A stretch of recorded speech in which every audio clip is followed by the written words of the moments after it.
വെടിക്കെട്ട് രാത്രി 12 ചേട്ടാ നിങ്ങളൊക്കെ അപകട സമയത്ത് അവിടെ ഉണ്ടായിരുന്നോ? അപകട സമയത്ത് ഞാനാണ് ഇവരെ കൊണ്ടര് ഇതൊക്കെ പിടിക്കുകയൊക്കെ ചെയ്തിട്ടുണ്ട്. എന്തൊക്കെയാ സംഭവിച്ചത് അവിടെ? ആന അടഞ്ഞോടിയതാണ് വരവിലുള്ള ഇത്, അമ്പലത്തിലുള്ള ആന. അതേ ഉള്ളൂ, വേറെ ഒന്നുമില്ല. രണ്ടാനകൾ. ഒരു ആനയ്ക്കാണ് മതപ്പാട് ഇതായത്, അതും വേറൊരു ആന ഇതാക്കിയതാണ് അതിൽ സംഭവിച്ചത്. അതിൽ 20 പല പെണ്ണുങ്ങളും ഈ ഊട്ടുപുരയിലേക്ക് കയറിയപ്പോൾ അതിൻ്റെ ഉള്ളിൽ നിന്ന് അപകടം പറ്റിയതാണ്. അതാണ് കാലും കൈയൊക്കെ സ്ക്രാച്ച് പറ്റിയതൊക്കെ. നേരെ ആളുകൾക്കിടയിലേക്കാണോ ഓടിപ്പോയത്? അമ്പലത്തിന്റെ നടയിലുള്ള ആനയാണ് ഈ ആക്രമണം ഇതാക്കുന്നത്. കെട്ടിടം തകർന്നു വീണില്ല അതോ? കെട്ടിടം തകർന്നു വീണിട്ടുണ്ട്. അതിൻ്റെ ഉള്ളിൽ പരിക്ക് പറ്റിയ ആൾക്കാരാണ് ഇതിൻ്റെ ഉള്ള എല്ലാവരും. ആന ഇടിച്ചപ്പോൾ വീണതാ? ആന ഇടിച്ചിട്ടാണ് അതിൻ്റെ ഉള്ളിൽ ആൾക്കാർ രക്ഷാർത്ഥം, പ്രാണരക്ഷാർത്ഥം അതിൻ്റെ ഉള്ളിലേക്ക് ഓടിയപ്പോൾ അതിൻ്റെ ഉള്ളിൽ നിന്നാണ് ഈ എല്ലാവർക്കും അപകടം പറ്റിയത്. അവരാണ് ഇപ്പം ഈ ആൾക്കാരൊക്കെ കൂടുതൽ. പെണ്ണുങ്ങളൊക്കെ 2 ആൾക്കാർ, 2 സ്ത്രീകൾ മരിച്ചതൊക്കെ അതിൻ്റെ ഉള്ളിൽ പെട്ട ആൾക്കാരാണ്. കെട്ടിടത്തിനുള്ളിൽ പറ്റിയതാണ്. ഉത്സവത്തിനൊക്കെ ഒരുപാട് ആളുകൾ ഉണ്ടായിരുന്നു. ഒരുപാട് ആൾക്കാരുള്ള ഉത്സവമാണ് മണക്കുളങ്ങര ക്ഷേത്രം എന്ന് പറഞ്ഞാൽ. അത്രയും ആൾക്കാർ പല സ്ഥലത്തുനിന്നും നാനാഭാഗത്തുനിന്നും വരുന്ന ആൾക്കാർ പങ്കെടുക്കുന്ന. അതിൻ്റെ ഉള്ളിലാണ് പരിക്ക് പറ്റിയത് ആൾക്കാർ. അതിലിപ്പം മൈത്ര ഹോസ്പിറ്റലിലേക്ക് കൊണ്ടുപോയ ഒരു രോഗി, ഒരാളും കൂടി ഉരുളൂരുള്ള ഒരാൾ ഇപ്പം മരിച്ചിട്ടുണ്ട്. രാജൻ എന്ന് പറഞ്ഞ ഒരു കക്ഷി, ഒരാളും കൂടി ഇപ്പം മരിച്ചിട്ടുണ്ട്. 3 മരണം സംഭവിച്ചിട്ടുണ്ട്. ആന എത്ര സമയം കൊണ്ടാണ് തളയ്ക്കാൻ പറ്റിയത്? ആന സ്പോട്ടിൽ തന്നെ തളച്ചിട്ടുണ്ട്. അതേ സ്പോട്ടിൽ തന്നെ തളച്ചിട്ടുണ്ട്. അതിനെ കൊണ്ടാണ് കൂടുതൽ അപകടം ഇല്ലാണ്ടായത്. ആന ഇടഞ്ഞ് നേരെ ഈ ഓഫീസ് കെട്ടിടത്തിലേക്ക് ഓടിക്കയറി അല്ലേ? അതെ, ഓഫീസ് കെട്ടിടത്തിലേക്ക് ആന ഇതാക്കിയ അവിടെ അതിൻ്റെ ഉള്ളിൽ ഈ സ്ത്രീകളൊക്കെ പേടിച്ചിട്ട് ഇതിലേക്ക് കയറി നിൽക്കുകയാണ്. അന്നേരം അതിൻ്റെ ഉള്ളിൽ നിന്നാണ് കൂടുതൽ ആൾക്കാർക്കൊക്കെ പരിക്ക് പറ്റിയത്. നട്ടെല്ല് പൊട്ടിയത്, കാലിൻ്റെ എല്ല് പൊട്ടിയത് ആൾക്കാരൊക്കെ ഇതിൻ്റെ ഉള്ളിൽ പെട്ട ആൾക്കാരാണ്. ഇത് ഓട് കെട്ടിയ ഇതാണ്. അത് ഇടിഞ്ഞ് വീണിട്ടാണ് എല്ലാവരും ഇതിൻ്റെ ഉള്ളിൽ പെടുന്നത്. അതിൻ്റെ ഉള്ളിൽ നിന്നാണ് കൂടുതൽ ആൾക്കാർക്ക് പരിക്ക് പറ്റിയത്. അവിടെ ഉണ്ടായിരുന്നു ആ സമയത്ത്? എങ്ങനെയാ ചവിട്ടിയെന്ന് നോക്കാനാ? ആന എങ്ങനെയാ ചവിട്ടിയെന്ന്? എങ്ങനെ 3 ആൾക്കാർ ഇപ്പോൾ മരിച്ചെന്ന് പറഞ്ഞാൽ 3 നമ്മളെ അയൽവാസികൾ. എങ്ങനെ ചവിട്ടിയെന്ന് നമുക്കറിയാം. ആന ചവിട്ടിയിട്ടൊന്നല്ല സംഭവിച്ചത്. കാരണം വെച്ചാൽ ആന പ്രാണരക്ഷാർത്ഥം ഓടിയിട്ട് ആന ബെറി പിടിച്ച കാരണം വെച്ചാൽ ഇവർ ഒരിക്കലും ചെയ്യാത്തൊരു കാര്യം ചെയ്താൽ.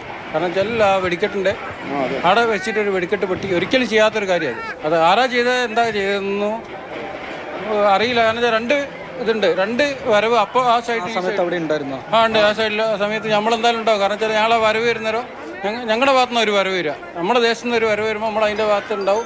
അപ്പോൾ അവിടെ എത്തുന്ന സമയത്താണ് ഈ കാര്യം നടന്നത്. അല്ലല്ല, അമ്പലത്തിന്റെ പുറകുന്ന അതിൻ്റെ ഒരു കുളത്തിന്റെ ഒരു ഭാഗമുണ്ട്. അവിടെയാണ് 2 ആനേനെ കെട്ടിയത്. ആ ഭാഗത്ത് നിന്ന് ആ വെടിക്കെട്ട് നടത്തിയപ്പോൾ ആന ഇടഞ്ഞോടിയതാ. ആന പേടിച്ചോടിയതാ. ആന ഇടഞ്ഞെന്ന് നമുക്ക് ഒരിക്കലും ഈ കാര്യത്തിൽ പറയാൻ പറ്റില്ല. കാരണം വെച്ചാൽ ആനേൻ്റെ ഒരു തെറ്റം കേട്ട് പേടിച്ചു, ശബ്ദം കേട്ട് പേടിച്ചപ്പോൾ ഓടിയപ്പോൾ പാവം കേടിയപ്പോൾ ഇത്രയും ആൾക്കാർ കൂടി നടക്കുന്ന സ്ഥലമാണ്. അത്രയും ആൾക്കാരുണ്ടാവും, എന്തായാലും നിർബന്ധമായിട്ടുള്ളതാ. അത്രയും ആൾക്കാർ കൂടി നിൽക്കുന്ന ഒരു സ്ഥലത്ത് നിന്ന് ആന ഇടഞ്ഞു കഴിഞ്ഞാൽ ഉള്ള ഓട്ടോ കാര്യത്തിലാണ് ഈ സംഭവം നടന്നത്. അപ്പോൾ ആ വരുന്ന ഭാഗത്ത് നിന്ന് ആ പഴയ ബിൽഡിംഗ് എന്ന് പറഞ്ഞാൽ ആന അമ്പലമുള്ള കാലത്തുള്ള ബിൽഡിങ്ങാണ്. ആ ബിൽഡിങ് ഇടിഞ്ഞ് വീണിട്ടുള്ള ഇതാണ് ഇത്രയും 3 മരണം ഇപ്പോൾ പറയുന്നത് തന്നെ. 2 ആനകളാണ് ഉണ്ടായിരുന്നത്. ആ ശബ്ദം കേട്ടാണ് ആന പിടിച്ചത്. ആ വെടിക്കെട്ടിന് അത് ഒരിക്കലും ഇല്ലാത്തൊരു കാര്യമാണ്. കാരണം ചില വെടിക്കെട്ടുകൾ നടത്താനുള്ള ഇഷ്ടംപോലെ സ്ഥലം, ഗ്രൗണ്ട് കാര്യങ്ങൾ നമ്മുടെ സ്ഥലത്തുണ്ട്. അപ്പോൾ അവിടെ നിന്ന് ഒന്നും ചെയ്യാണ്ട് ഇവർ അമ്പലത്തിൻ്റെ ആ കുളത്തിൻ്റെ ഭാഗത്ത് വെച്ചിട്ട് ആരാ എന്താ കാര്യം ഒന്നും അറിയില്ല. മൊത്തം 2 ആനകളാണോ ഉണ്ടായിരുന്നത്? ചടമ്പേറ്റിയെന്നല്ല, അത് ഇതിന് പോകാനുള്ള ആനയാണ്. നമ്മുടെ അടുത്ത പരിപാടിക്ക് പോകാനുള്ള 2 ആനകളാണ്. തിടമ്പേറ്റെന്ന് പറഞ്ഞാൽ വരവിൻ്റെ സമയത്താണ് അത് തിടമ്പേറ്റ. അത് സമയം ഇനിയുണ്ട് കുറേ. വരവൊക്കെ കഴിഞ്ഞ് വന്നാലാണ് തിടമ്പേറ്റ്. ഞങ്ങളൊക്കെ വരവ് വരുന്ന ആൾക്കാരാണ്. ഇപ്പം നമ്മൾ പറഞ്ഞു ഇതന്നെ, ഇതിൻ്റെ ഉള്ളിൽ കൂടി മൊത്തം 2 ആനകളാണ് ഉണ്ടായിരുന്നത്. 2 ആന ഒന്നല്ല, ആന 4-5 ആനകളുണ്ട്. അതിൽ ഈ ഒരു ആന ആന ഒരു ആനേനെ കുത്തി അപ്പാണ് അങ്ങോട്ടും ഇങ്ങോട്ടും സ്പിട്ടായിട്ട് ആന ഓട് ചെയ്ത്. അന്നേരമാണ് ആൾക്കാർക്ക് പരിക്ക് പറ്റുകയൊക്കെ ചെയ്തത്. ബാക്കി ആനകൾ പ്രശ്നക്കാരായില്ല അല്ലേ? ശബ്ദം കേട്ടിട്ടാണ് ആന ഓടിയത്. അതന്നെ, അത് അവിടെ വെച്ചിട്ടാണ്. 5 ആനകൾ 2 ആൾ പ്രശ്നം, ബാക്കി 3 പേര് പ്രശ്നമൊന്നും ഉണ്ടാക്കിയില്ല. ആനകൾക്ക് അന്നേരം സ്പോട്ടിൽ മാറ്റുകയൊക്കെ ചെയ്തിട്ടുണ്ട്. അമ്പലത്തിൽ നിന്ന് വേറെ വളപ്പിലേക്ക് മാറ്റി സ്ഥാപിക്കുകയൊക്കെ ചെയ്തു. വരവ് വരുന്ന സമയം എന്ന് പറഞ്ഞിരുന്നില്ല ആശുപത്രി അമ്പലത്തിന്റെ മുറ്റത്തൊക്കെ എത്ര ആളുകൾ ഉണ്ടായിരുന്നു? ആയിരക്കണക്കിന് ആളുടെ മുകളിലുണ്ടാവും. പ്രധാനപ്പെട്ട ഒരു വരവാണ്. ഇന്ന് അവസാനിക്കുന്ന ദിവസം കൊണ്ട് അത്ര ആളുകൾ ഉണ്ടാവും. ഇന്ന് ഏറ്റവും ലാസ്റ്റ് തീരുന്ന ദിവസം കൊണ്ട് അത്ര വരവുള്ളതാണ്. ഒരു 6 വരവിൻ്റെ അടുത്ത് വരാനുണ്ട് അവിടെ. ദിവിഷ, അത് തന്നെയാണ്. ഇന്ന് അവിടെ ഉത്സവം സമാപിക്കേണ്ടിയിരുന്ന ദിവസമാണ്. 1000-ലധികം ആളുകൾ ഉത്സവത്തിൽ ക്ഷേത്ര പരിസരത്തും മുറ്റത്തുമൊക്കെയായി തന്നെ ഉണ്ടായിരുന്നു.